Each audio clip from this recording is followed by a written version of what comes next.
Ako nga pala si Kenneth, 27 years old at nagtatrabaho sa isang delivery company. Sumulat ako sa iyo para i-share ang kwentong pag-ibig ko at nagbabaka sakali na mabasa mo ito at may ere. Meron akong girlfriend for 5 years at ang pangalan niya ay si Dayan. College pa lang siya nung maging kami pero isinegreto namin yon dahil may pagkastrikto ang papa niya at gustong makatapos muna ni Dayan bago magka-boyfriend. Naiintindihan ko naman yon at alam kong kung nahihirapan ako, mas nahihirapan na maglihim ang girlfriend kong si Dayan. Buti na lang at hindi rin nagtagal, nakagraduate na siya at nakapagtrabaho sa isang bangko. Unti-unti na rin akong nakapagpakilala sa mga magulang niya. At laking pasasalamat ko na tinanggap nila ako. Gustong gusto ko si Dayan. At gusto rin ng pamilya ko si Dayan. Botong-boto din ang mga kaibigan namin sa aming dalawa. Ang saya sa pakiramdam na yung mga taong nakapaligid sa'yo, gusto rin ang taong mahal mo. So everyone, let's have a toast para sa ating newlyweds na sina Vincent and Lorraine! Kiss! Kiss! Kiss! Bagay na bagay talaga. Ang ganda ni Ate Lorraine. Ang gwapo ni Kuya Vincent. Mas gwapo pa sa boyfriend mo? Sorry, babe. Pero mas gwapo kasi kuya mo ngayon eh. Ah, ganun. Ay, tara, babe. Pa-picture tayo kay Kuya Vincent. Congrats po, Kuya Vincent, Ate Lorraine. Salamat. Congrats sa inyo, kuya. Uy, salamat sa aking best man. Di bale, next year, ikaw na yung groom, ba, Dayan? Talaga po ba, Kuya? Oo. Parang wala naman pong plano si Kenneth eh. Grabe ka naman sa akin, babe. Ito mo, ngayon na kitang pakasalan eh. Ano? Tara? Ano? Ito naman, binibiro lang kita eh. Tsaka gusto ko naman kapag nagpakasal tayo, nakagown ako at yung gown na suot ko, yung only made for me, gaya ng suot ni Ate Lorraine. Oh, bunso. Tayo dyan, papalabang ka sa ipunan yan, Oo nga, kuya eh. Pero kung yun mismo yung gusto ni babe, di ibibigay natin. Kaya alam mo na, kuya, next year pa ang kasal namin. Pero ito, seryoso ha. Oh. Hindi naman talaga kailangan sobrang bongga nung kasal. Ang mahalaga, tapat kayo sa nararamdaman nyo at sigurado kayo sa isa't isa. Kasi at the end of the day, kayong dalawa yung magsasama sa iisang bubong. Dapat sigurado kayo sa desisyon nyo. Naman, kuya. Wala pa kayong isang araw na kasal ni Ate Lorraine. Ang dami na kagad words of wisdom, ha? Siyempre. Kaya kayong dalawa, bilis-bilisan nyo na at huwag na kayong gagaya sa amin na mahigit 30 na mag-asawa. Oo na. Sige na, kuya. Balik na kami sa table na. Dami nagpapapicture ka na Kuya Vincent, no? Dami din pala kayong kamag-anak. Ay nako, sinabi mo pa. Kulang pa nga yung mga dumating eh. Yung mga tsahin ko sa Romblon, hindi na nakapunta kasi masama daw yung panahon eh. Oo nga daw, nabanggit nga sa akin ni Tita Eden. Alam mo, tuwang-tuwa ako sa tsahin mong yun. Napaka-jolly at ang daming kwento. Kaya nga gustong gusto ka nun kasi naaaliw ka daw sa kadaldalan niya. Oo nga eh. Tinanong ba naman kanina sa akin kung kailan daw tayo magpapakasal at kuhanin daw natin siyang ninang. Ano sinagot mo? Umuha na lang ako tsaka tumawa. Hindi, dun sa tanong niya na kailan daw tayo magpapakasal. Ha? Bakit sa akin mo tinatanong yan? Diba dapat ikaw ang nagde-desisyon mo? Teka, ako lang ba? Siyempre babe, gusto ko rin marinig yung opinion mo, di ba? 5 years na tayo. Magsi-6 na nga eh. Nasa tamang edad na rin naman tayo. Gusto mo ba ganitong kasal kagaya ni kuya? Kaya mo na ba? Huh? Babe, pag nagpakasal tayo, mas maganda na may ipon na tayo. Hindi lang naman kasi kasal lang gagastusan natin. Pagkatapos nun, kailangan nating bumukod. So, hahanap pa tayo ng tirahan at mauupahan man lang. Oh babe, madali na siguro yun. Kasama naman tayo eh. Ano ka ba? Hindi sapat na magkasama lang tayo. Isipin mo nga, paano kung isang buwan pa lang tayo kasal, mabuntis na ako. Ang hirap kapag hindi tayo ready. Ayaw mo naman yata akong pakasalan eh. Dami mong dahilan. Ayun na naman tayo sa pagtatampo mo. Nagpapaka-practical lang ako. Ayoko lang na gagastos tayo ng malaki sa kasal na pang isang araw lang tapos mababaon tayo sa utang. Oo na, naintindihan ko naman eh. Siya nga pala, sabi ni mama, dito ka na raw matulog mamaya. Sabi na rin eh, delikado na kung aalis pa tayo. Ayos lang. Hindi mo naman akong kailangan ihatid. Magpapasundo na lang ako sa kapatid ko. Ha? Sigurado ka ba? Oo sige, medyo pagod din ako sa mga ganap dito eh. Hindi naman kita mapipilit kung pagod ka na, di ba? Ano na, galit ka ba? Sige na nga, ihatid na lang kita. Ha? Hindi, wag na. Magpahinga ka na lang. Okay lang ako. Huwag ka mag-alala. Magte-text na lang ako pag nasa bahay na ako, ha? Sige, sabi mo eh.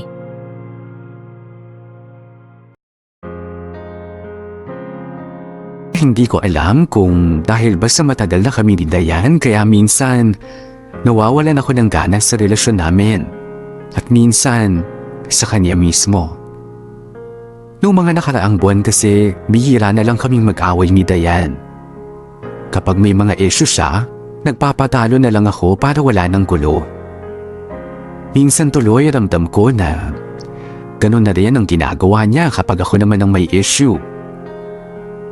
Iniisip ko tuloy kung nagiging responsableng boyfriend pa ba ako. May mga pagkakataon kasing ramdam kong hindi masaya si Dayan. Pero hindi ako nag-e-effort para pasayahin siya. Para bang bahala na. Kung mag-iinarte siya, di sige. Titigil din naman siya kapag pagod na. Nang mga panahong to, hindi ko alam kung dapat na ba akong kabahan sa sitwasyon naming dalawa. O sadyang tanggap na namin sa isa't isa na ganito na ang relasyon namin. Wala naman kasing kahit isa sa amin ang nag-open up kung may problema man, kaya naiisip ko na okay pa rin ang lahat. Babe, tingnan mo tong pinost ni Ivan na motor. Ang astig. Bili din kaya tayo ng ganito para mas madali kapag gusto natin gumala, di ba? Shh. Uy, babe, ba't ang tahimik mo? May problema ba? Sa tingin ko, kailangan na natin pag-usapan to. Alin? Paano mo pa to nakakaya, Kenneth? Anong paano? Tsaka bakit Kenneth? Babe, ano to? Bakit parang ang seryoso mo naman? Tapusin na natin to. Ano? Ano tapusin? Huwag na tayo magpaligoy-ligoy pa, Kenneth. Alam kong ramdam mo na may nag-iba na sa ating dalawa. Sa akin, Dayan, walang nag-iba. Ewan ko sa'yo. Talaga? Oo. Kaya pala nung isang araw sabi mo hindi mo na ako susunduin kasi OT ka. Pero yun pala, nandun ka kina Ivan, nakikipag-inuman. Ha? Hindi, wala Nag-OT talaga ako noon. Tapos napadaan ako kina Ivan pero hindi ko naman talaga planong uminom. Talaga ba? Ba, Dayan? Ano na? Yan lang ba yung issue mo kaya ka nagkakaganyan? Kung ito lang yung issue ko, Kenneth, edi sana pinagsisigawan na kita the moment na nalaman ko yan. Pero hindi. Hindi lang yan yung issue natin. Uy, anong issue mo? Ano bang issue mo, ha? Kasi ako, Dayan, wala naman ako issue. Ang tagal-tagal na natin. Ba't ngayon pa tayo nagkakaganito? Yung tagal lang ba ng relasyon natin ang concern mo? Hindi mo ba idadahilan na kaya ayaw mong tapusin to kasi mahal mo ako? Syempre kasama na yun doon. Ano ba naman to? Dayan, ano na? Yun dapat yung una mong maiisip, Kenneth. Kung yun yung nararamdaman mo. Ang kaso hindi ganun eh. Babe, alam mo siguro, siguro pagod ka lang o kaya stress ka. Mabuti pali ka dito. Ihahatid na kita sa bahay nyo. Halika na. Hindi, Kenneth. Tapusin na natin to dito. Seryoso ka ba talaga dyan sa sinasabi mo? Oo. Hindi ko lang to kagabi na pagdesisyonan. Kung alam mo lang, Kenneth, yung buwan ko na rin tong dinadala. Kung gano'n naman pala, bakit hindi mo sinabi sa akin? Sana napag-usapan natin, di ba? Akala ko kasi ako lang yung may problema kaya tiniis ko eh. Sinubukan kong kimkimin pero hindi ko na talaga kaya eh. Teka nga.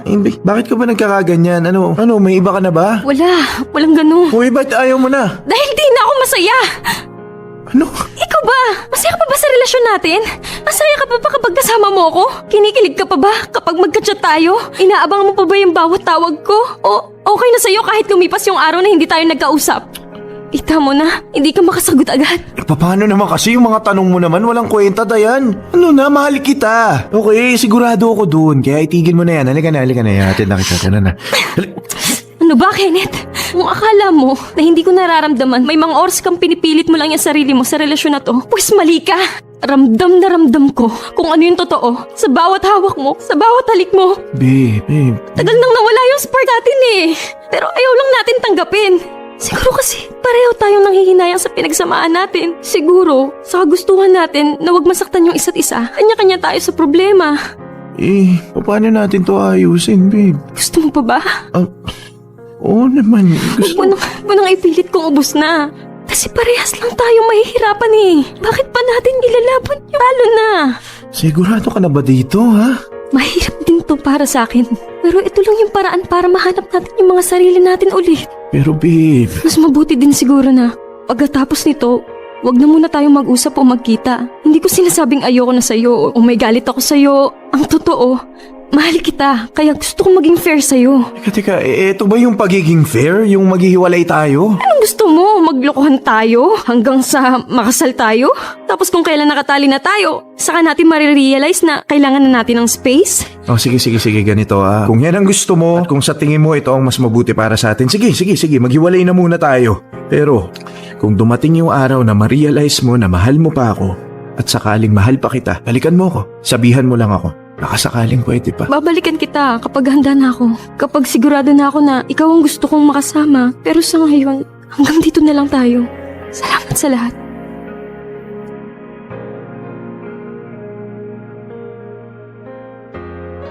Hindi ko akalain na may ganun palang dinadala ang girlfriend kong si Dayan. Siguro nga, napuno na siya. Kaya isang araw, sumabog na lang din siya. Medyo matagal bago nag-sink in sa akin na seryoso pala si Dayan sa hiwalayang gusto niya. Kinausap ko pa kasi siya pagkatapos noon pero madiin niyang sinabi sa akin na ayaw na daw talaga niya. Dito na ako nasaktan talaga. 5 taon din ang pinagsamahan namin pero mauuwi lang pala sa wala ang lahat. Sa tulong ng mga kaibigan namin, unti-unti rin akong nakamove on hanggang sa na-realize ko na tama si Dayan. Wala nang ang spark sa aming dalawa at siguro nga ang maghiwalay ang pinakatama naming ginawa kesa pareho kaming maglokohan alang-alang sa mahabang pinagsamahan namin. Sa paglipas ng mga araw, in-enjoy ko na lang ang pagiging single ko. May mga babae akong nakikilala at isa na nga dyan si Gwen. Nakilala ko siya sa isang chatting app. Unang araw pa lang ng pag-chat namin, nakuha na agad niya ang atensyon ko. Kung mag-usap kasi kami, parang ang tagal-tagal na naming magkakilala. Napakabilis naming nag-click sa isa't isa. Okay din tong boarding house niya, Gwen ha? Ilan nga ulit kayo dito? Bali 3 kaming babae dito. Eto, mag-juice ka muna, Kenneth. Ay, salamat. Pero, okay lang ba sa mga kasama mo na may bumibisitang lalaki dito? Okay lang naman kasi sa akin kahit na sa mall na lang tayo magkita. Ano ka ba? Okay lang yun sa mga kasama ko. Tsaka, wala naman sila dito ngayon. Wait, ikaw lang dito? Oo, may mga date sila eh. Ako, buhay single. Kaya minsan, mga asar pa yung mga yon at dito patutulugin yung mga jowa nila. Talaga? Teka. Nakabukod ba yung kwarto mo? Kapag ganun, mag-ingat ka ha. Chat mo ako kapag nakakaramdam ka ng kakaiba. Relax, ang OA naman na reaksyon mo. Wala namang mangyayari sa akin dito, no? Kilala ko rin naman yung mga boyfriend nila. Aba, kahit na. Lalaki pa rin yung mga yun. Basta, pag may ginawa sa yung kalokohan, sumbong mo sa akin. Teka nga, huwag kang masyadong concerned sa akin. Di ba sinabi ko naman sa'yo? Marupok ako sa mga ganyang lalaki. Uy, bakit? Concern naman talaga ako sa'yo eh. Ang daming loko-loko ngayon. Kunti na lang yung matitino. Oh. Sa bagay, lahat nga ng naging ex ko puro loko-loko eh. Kailan kaya ako makakatagpo ng matino, no? May gagawin ka ba sa susunod na Sabado? Bakit? Anong meron? Iyayain sana kita manood na sine. Teka, Kenneth, naliligaw ka na ba? Ha? Ako? Kapag sinabi ko bang oo, may magagalit ba? Pero 1 buwan pa lang tayo nagkakachat at 3 beses pa lang nating nagkikita. Sigurado ka ba talagang gusto mo akong ligawan? Kaya nga kita liligawan para mas makilala pa kita ng lubusan. Saka para makilala mo rin naman ako. At 'di ba, malaman mong seryoso ako sa'yo. Hindi na kasi ako nagpapaligaw, Kenneth eh. Ha? Bakit? May boyfriend ka na ba? May ka-MU ka na? Wala. Ang ibig kong sabihin, hindi na ako naniniwala sa ligawan. Sa dami ng naranasan ko dyan sa lintik na pag-ibig yan na umay na ako sa ligawan eh. Kung mahal nyo na yung isa't isa, edi kayo na. Ganun kasimple. Tama ka naman dun. Kaya nga, sinisiguro ko sa sarili ko na seryoso ako sa'yo. Ikaw ba? Kung hindi mo mamasamain, bukod sa akin, may nakakachat ka bang iba? Teka.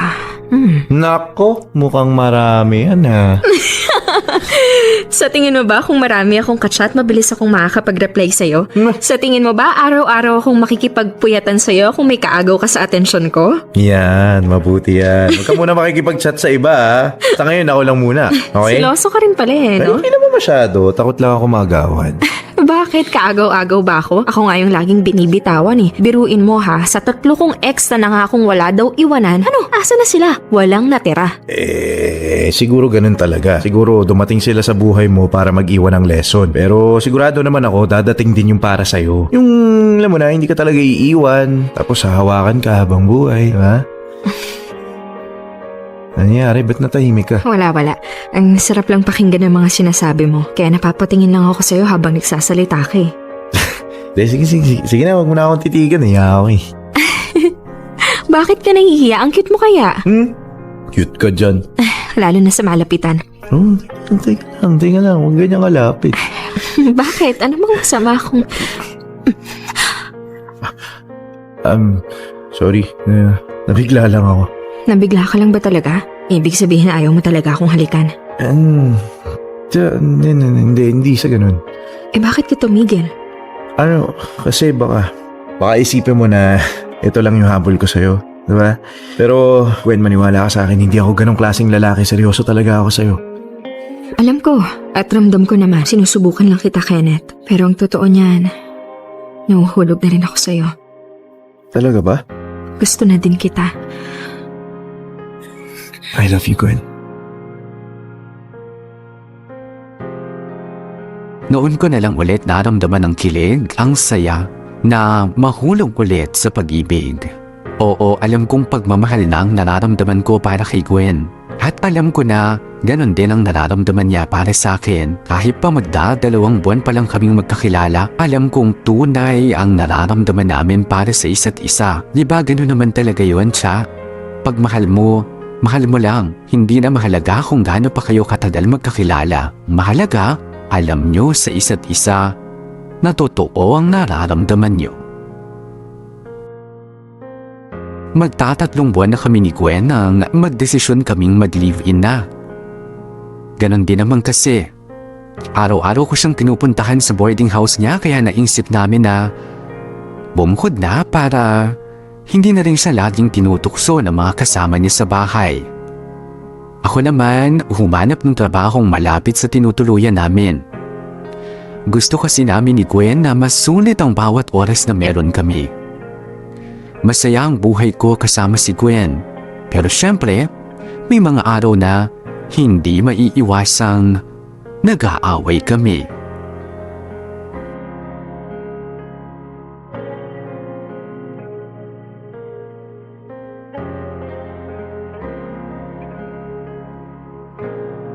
Love? Nakapatay yung ilaw. Kalat naman, nasan ba to si Gwen? Anong ginawa nun maghapon? Hinayaan nakatambak yung hugasin. Gwen naman, no? Pa mag-aayos nito. Wala man lang sinaing ngayon ako naman. Diyos ko. Oh, love! Anong ginagawa mo dyan sa kusina? Ano pa, hindi inugas ako yung pinagkainan mo. Oh, teka, bakit ang init ang ulo mo? Paano dadating ako sa bahay, wala ka, tapos ang kalat-kalat. Yung lababo, pinabayaan mo namang makalat din. Ni pagsaing nga, hindi mo ginawa eh. Teka nga, Kenneth. Una sa lahat, nag-text ako sa'yo na pupunta ako saglit kina Lerma. Pero hindi ka nagre-reply. Sabi ko rin sa'yo, bumili ka na ng pagkain kasi hindi pa ako nakakasaing. Hindi ko naman nabasa yung text mo. Kita mo naman lobat ako, oh. Malalaman ko bang lowbat ka? Diyos ko, Kenneth, mag-charge lang, hindi mo pa magawa? Huwag mo isisi sa akin yan. Nang sabihin mo, inuna mo yung paglalamyerda mo kaysa sa gagawin dito sa bahay. Biglaan yung panganganak ni Lerma sa bahay nila, natural kahit papano. Kakamustahin ko naman yung kaibigan ko. Tsaka nagpaalam naman ako sa'yo ah. O, edi sige na, ikaw na panalo. O tapos gaganyan ka na naman? Magaganyan na naman, pwede ba Gwen? Pagod na ako ngayong araw na to, huwag mo na simulan. Ako pa nagsimula, ikaw kararating lang, wala nang ginawa kundi mabunganga eh. Kaya nga ano ba sabi ko, tama na di ba? O, panalo ka na, masaya ka na. Sakit na ng ulo ko sa trabaho, lalo na sa traffic, tapos uuwian ko sa bahay, ganito pa? Wala ka na makain? O edi sorry, ang tanga ko eh. Sorry, araw-araw mong pinagtsatsagaan yung mga niluluto kung walang kwenta. Sorry, ganito ugali ko. O sorry! Uy, naku, ito na naman tayo. Alam mo, wala na itong pupuntahan. Bahala ka dyan. Mukhang tinulugan na nga ako ni Gwen. Oh, ba't gising ka pa? Siguro naalimpungatan ka, no? Teka, kumain ka na ba? May sinaing ako dyan. Huwag kang mag-alala, hindi yan sunog. Akala ko tulog ka ni. Makakatulog ba ako kung ganito tayo? Maupo ka na dyan, ipaghahain kita. Sinabayan ko na to ng nilagang itlog para may ulam ka na din. Love. Sorry. Sorry na. Napayakap ka. Sorry para saan? Sa mga sinabi ko, yung pagsigaw ko sa'yo, sorry, hindi ko sinasadya. Pagod lang kasi talaga ako eh. Naiintindihan ko naman eh. Hindi naman ito yung first time na nag-away tayo. Alam ko rin naman na marami akong pagkukulang bilang girlfriend mo. Ako rin naman may mga pagkukulang eh. Alam kong mabilis uminit ang ulo ko kaya kahit sa maliliit na bagay, nagagalit ka agad ako. Pensya ka na pero sana mapagtsagaan mo pa ako ha. Oo na, sige na. O kumain ka na. Love, nahihirapan ka na ba sa setup natin? Nahihirapan. Ha? Ayaw mo na ba? Hindi mo na ba kaya? Nahihirapan ako pero pinipilit kong kayanin kasi mahal na mahal kita, Kenneth. Love, Siyempre nasasaktan ako kapag sinisigawan mo ko. Pero alam ko kasalanan ko rin naman minsan lalo na kapag tinutoyo ako. sorry na. Huwag ka na umiyak. Ang laki nga ng pasasalamat ko sa'yo kasi ibang-iba yung pagmamahal na binibigay mo sa akin kumpara sa mga ex ko. Hindi naman ako naghahangad ng perpektong relasyon eh. Ang sa akin lang basta mahal mo ako, mahal kita, sapat na yun. Gwen, mahal na mahal kita. At gagawin ko lahat para mas mapasaya pa kita. I love you too. At gusto ko sana tayo na hanggang sa huli. Ayaw kitang mawala at ayaw kong masayang lahat ng meron tayo. I love you.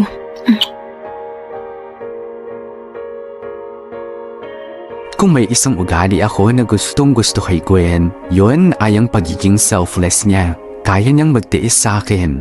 Kaya niya akong intindihin. Kaya niya akong suportahan at kaya niya akong piliin kahit sa mga araw na pati ako sumuko na sa sarili ko. Pinuno ako ni Gwen ng pagmamahal. Kaya naman mas naging matapang ako na panindigan ko anong meron sa aming dalawa. Itinatak ko sa sarili ko na gagawin ko ang lahat, wag lang siyang mawala sa akin.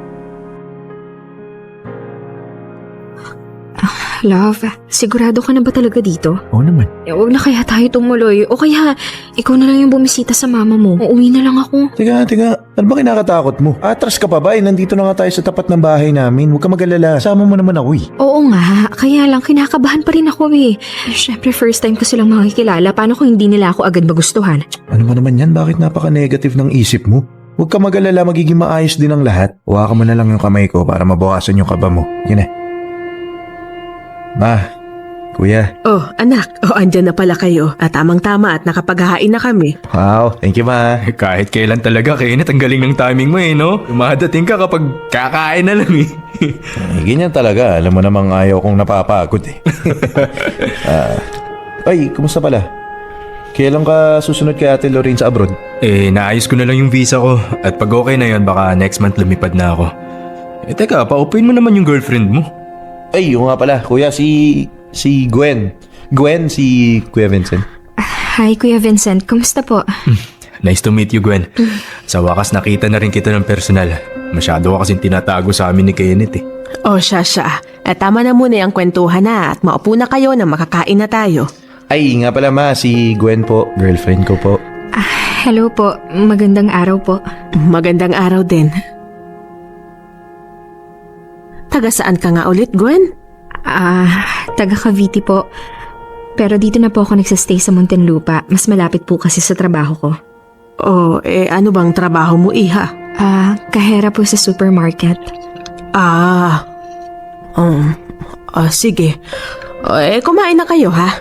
Magpakabusog kayo. Nga pala, niluto ko yung paborito mong sinigang anak. Ay, talaga ma? Uy, wow, na-miss ko yan ma. Grabe, ang tagal ko nang hindi nakatikim ng masarap na pagkain Umuwi ka kasi dito ng madalas para matikman mo yan. Ma naman, kapag umuwi ako ng umuwi dito, hindi na kayo masasanay na nakabukod ako. Oh. Aba, parang iba yata yung pinapahiwatig mo dyan sa sinasabi mo, bunso ah. Oh, grabe ka naman kuya.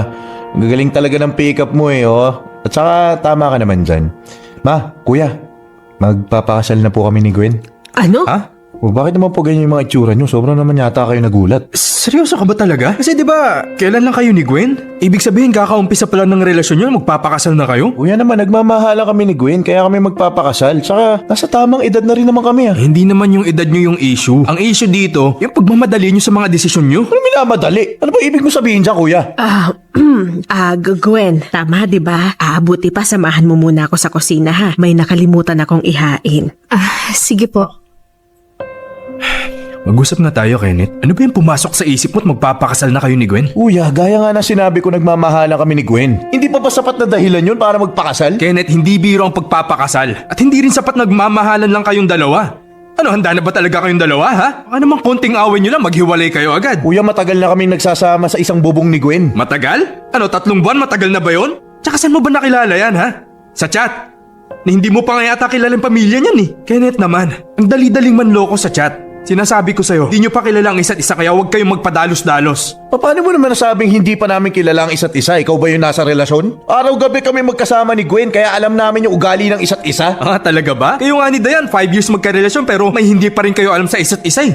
Ano pa kaya si Gwen? Halos kakakilala nyo pa lang. Kasi iba si Gwen, iba si Dayan. Hindi dahil naghiwalay kami ni Dayan, ganun din yung mangyayari sa amin ni Gwen. At saka hindi ko naman hinihiling yung pag-oo niya sa desisyon ko Kenneth, ano ba nangyayari sa'yo? Hindi ka naman ganyan dati Oo, kuya, hindi talaga ako ganito dati kasi yung dating Kenneth hindi marunong manindigan sa mga desisyon niya. Pero iba na ako ngayon. Pakakasalan ko si Gwen sa kahit sa gusto niyo. Hindi ko maintindihan ng kuya ko. Bakit siya nagkaganon? Bakit hindi niya kayang tanggapin ang desisyon namin ni Gwen? Ang dami niyang issue. Pero wala naman siyang alam sa nangyayari at nararamdaman namin ng girlfriend ko kaya naman sobra akong nagalit dun sa kapatid ko. Sa sobrang bad trip ko, umuwi na kami sa bahay ni Gwen. Yun ko rin nalaman na narinig pala lahat ni Gwen ang mga sinabi ni kuya. Alam kong naapektuhan siya. Pero ang sabi ko sa kanya, huwag siyang mag-alala dahil kahit anong sabihin ng pamilya ko, siya pa rin ang pipiliin ko. May napansin ako na parang pagbabago kay Gwen. Naging seryosa na siya at naging insecure sa ibang babae. May pagkakataon din na bigla na lang siyang magtatanong tungkol sa ex-girlfriend kong si Dayan at kung bakit ba kami naghiwalay. Alam kong may pinagdadaanan lang ang girlfriend kong si Gwen kaya inintindi ko siya. Naiisip ko na para maniwala siya sa akin na siya lang ang mahal ko, ipapakilala ko na siya sa lahat ng mga kamag-anakan ko. Plinano kong gawin to nung birthday ng nanay ko. Okay naman na sana ang lahat, ang kaso hindi ko akalain na nandun din pala ang ex-girlfriend kong si Dayan. Ang dami namang bisita ng mama mo, love. Oo. Nagkataon kasing pang 55 years old na ni mama kaya medyo maraming pumunta. Halika, papakilala kita dun sa mga kamag-anak ko. Kenneth? Dayan, ginagawa mo dito? Bawal ba akong pumunta sa birthday ni tita? Hindi naman, hindi ko lang kasi ina-expect na dito Actually, tatanggi sana ako pero si tita na yung nag-invite sa akin kaya pumunta na rin ako. Huwag ka mag-alala, idadaan ko lang tong regalo, paalis na rin ako. Ay, sige. Oh, Kenneth! Dayan! Tita Eden! Nakakatuwa naman kayong dalawa at hanggang ngayon yung sweet-sweet nyo. Teka. Kailan na ba ang kasal nyo, ha? Ha? Ay, ano po kasi? Ay nako, bilis-bilisan nyo na at huwag ka nang gumaya dyan sa kuya mong kung kailan tumanda tsaka nag-asawa. At saka itong si Dayan, baka mahirapan na yung magbuntis kaya bilisan nyo na. Tita, ano po kasi? Bala po kasi yung sitwasyon namin. Ha? Bakit? Buntis ka na ba, Dayan? Ay, ilang buwan na. Buti naman at magkakaapo na tong si Elsie. Naku, matutuwa niyan si... Na po kami ni Kenneth. Ha? Teka, anong break? Akala ko ba magpapakasal na kayo? Bakit naman kayo nag-break? Bagay na bagay pa naman kayo. Ganun po talaga Mahabang storya po pero wag na po kayo mag-alala. May girlfriend na po si... Ha? Girlfriend? Agad? Parang ang bilis naman yata niyan, Kenneth. Hindi nyo na ba talaga aayusin yung sa inyo ni Dayan? Sayang kayong dalawa. Tita, excuse lang po. Next time na lang po tayo magkwentuhan. Medyo nagmamadali din po kasi ako dalhin ko na lang po tong regalo kay Tita Elsing. Paalis na rin po ako. Ay. Sige po, bye. Una na ako, Kenneth. Ikaw naman, Kenneth. Bakit mo naman pinakawalan pa yung si Dayan? Kagandang bata na Ang bait. Masayang kausap. Sana nag-ayos muna kayo bago ka nag-girlfriend. Tita, excuse lang ho Yung sa amin po kasi ni Dayan, tapos na po yun. Ha? Tagal na po yun. At saka pumasok po ako sa relasyon ko ngayon kasi mahal ko po kasi si Gwen Nga pala tita, magiging asawa ko na rin po si Gwen. Ano? Abay, kaka-break mo lang Magpapakasal ka na agad sa iba? Ay tita, ano parang hinahanap na po yata kayo ni Tito, no? Ayun po, nakatanaw sa inyo. Puntahan niyo na po kaya ayun. Ay, oo. Sige po. Opo. Sige. Pwede na. Mag-usap tayo ulit mamaya, ha? Alika, love, dun muna tayo sa mga pinsan ko. Love, pwede bang umuwi na ako? Medyo sumama yung pakiramdam ko Bakit? Ano ba nangyayari sa'yo? Nahihilo ka ba? Baka naman gutom lang yan. Ano? Basta sige na, mauuna na ako. Mauna ka na. Ano ka ba? Siyempre, ihahatid kita. Huwag ka nang umalis dito. Birthday ng mama mo, baka hanapin ka. Ang dami niyong bisita. Kaya mo ba talagang umuwi mag-isa? Kunwari ka pang gusto mo kong ihatid pero ang totoo, gusto mong magstay dito. Sige na, dyan ka na, uwi na ako. Ano sinasabi mo? Hoy, Gwen, saan ka pupunta? Gwen! Gwen, ano ba talaga nangyayari sa'yo, ha? Wala! Sige na, bumalik ka na sa inyo. Hinahanap ka na doon ng mga kamag-anak mo. Gwen, alam mo, hindi tayo matatapos dito kung hindi mo sasabihin yung issue mo. Wala nga akong issue, kaya umalis ka na! Sa pang pataboy mo sa akin, lalayasan talaga kita. Diyan naman kayo lahat magaling mang iwan! Yan yung sinasabi ko sa'yo. Ano ba kasing problema? Di naman kasi ako mananguhula eh. Sabihin mo na. Ano ba, Kenneth? Kailangan ba talaga ipagsigawan ko pa? Ano ba kasi yun? Nagsiselos ako, nagagalit ako, nalilito ko! Yan yung problema! Saan mo nakuha yan? Kenneth, manhit ka ba talaga? O sadyang nawala ka na sa katinoan nung nakita mo ulit yung ex mo? Ano na? Bakit siya nasingit dito? Dahil lahat ng nararamdaman kong to dahil dyan sa ex mong yan. Akala mo ba hindi mabigat sa akin na lagi nila akong ikinukumpara dyan sa Dayan na yan? Na kung gaano siya masigit kaysa sa akin, na kaya siya dapat siya yung pinili mo. Huwag mo na lang kasing pansinin yung mga sinasabi nila. Kaya nga diba, sabi ko sa'yo, ipapakilala kita sa lahat ng mga kamag-anak para makilala ka nila at para makalimutan na nila yung Dayan na yun. Ipapakilala mo ako sa lahat. Pero dun sa tsahin mo kanina, hindi mo ako napakilala ng maayos. Yung tsahin ko kasi na yun, maingay yun. Pag nagsimula yun, hindi ka na makakasingit ng ibang salita. Ayun pa kasi siya kilala. Pero si Dayan kilala na siya. Pero si Dayan bagay sa'yo. Puro Dayan! Gano'n ba kahirap sabihin na break na kayo? Bakit ang dami-dami pang paligoy-ligoy kanina? Alam mo ba yung pakiramdam ko habang nag-uusap-usap kayo? Para akong tangang pose. Nakatayo lang, nakikinig, nanliliit. Alam mo ba yun, ha? Love. Sorry, kasalanan ko. Pasensya ka na. Alam mo, Kenneth, siguro tama silang lahat. Baka nga hindi pa natin kilala yung isa't isa. Baka Alam mo bakit mo ba kasi iniisip yung iniisip nila? Ha? Pabayaan mo silang lahat dahil hindi naman sila kasali sa relasyon natin eh. Okay, fine. Sige. I'm sorry. Kasalanan ko to eh. Dapat ako yung unang nagpaparamdam sa'yo na hurt ka sa akin. Hindi yung ganito. Okay? Sorry, love. Huwag ka na umiyak. Ewan ko, Kenneth. Pero mali ba yung naramdaman ko, ha? Mahirap ba akong intindihin? Masama ba yung ugali ko? Iwan mo na lang kaya ako. Kung hindi ko gagawin yan. Kasi mahal na mahal kita. Pakakasalan kita at paninindigan kita. Papatunayan ko sa'yo na tama na. Pinili mo ko. Love, sorry kung ganito yung ugali ko. Alam yan. Lahat ng maganda sa'yo, minahal ko yun. At lahat ng pangit sa'yo, tatanggapin ko yun. Kasi ganyan din naman yung pinaramdam mo sa akin eh. Gwen, kung alam mo lang, mas kailangan kita kaysa kailangan mo. Hindi ko kakayanin pag nawala ka. Wala akong pake sa iniisip ng iba. Para sa akin, si Gwen lang ang mahalaga. Na mga oras na yon, gusto na niyang sumuko sa relasyon namin.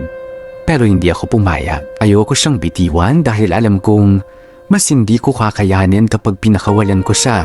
Alam kong iniisip ng iba na nabibigla lang kami ni Gwen sa mga nangyayari. Minamadali namin ang lahat. Wala pa daw 1 taon ng relasyon namin. Magpapakasal na kami. Sabi ng karamihan, pag-isipan naming maigi. Bakit mo pa kailangan pag-isipan ng isang bagay na siguradong sigurado ka na? Pinakasalan ko si Gwen sa West kahit pa alam kong hindi pabor ang pamilya ko. Iniisip ko na darating ang panahon, matatanggap din nilang lahat.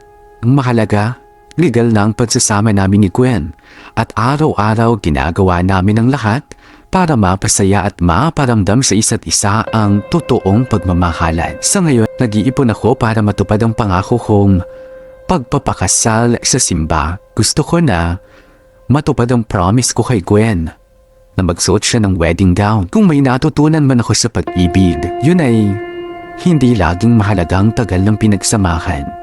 Dahil kapag napagpuan mo na ang taong magpaparamdam sa iyo ng tunay na pagmamahal, mawawala ng saysayang oras. Gugustuhin mong lagi siyang mapasaya at sa piling lang niya. Hindi mo namamalayan ang paglipas sa mga araw.